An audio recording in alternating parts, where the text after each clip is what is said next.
Hello, my name is Simranjit and I am a wedding photographer. मैं आज shoot करना आया इधर 50mm 1.2 नाल।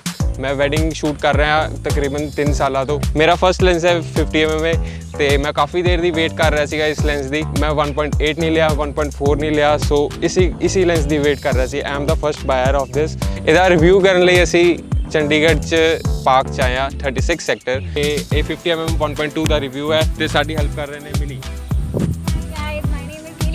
You can follow me on my Instagram milli_mew. I do acting, modeling, etc. And today I am assisting Simranji for the shoot.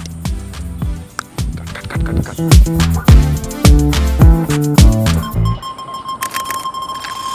In pose. Cute. थोड़ी सी आँखें ऐसे करके बस परफेक्ट। हाँ ये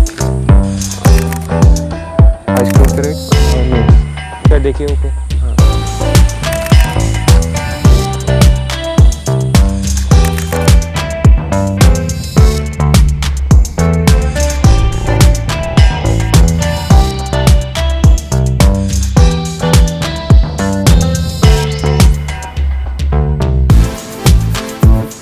सही जा रहे हो।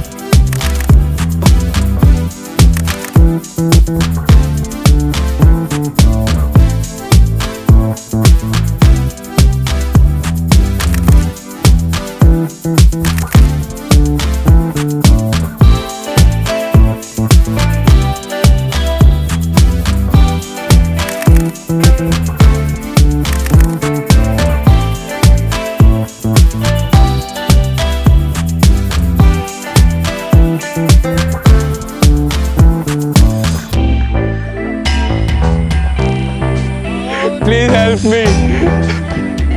नहीं होएगा यार, मेरे तो नहीं होएगा, मैं बोल नहीं सकता। ठीक है।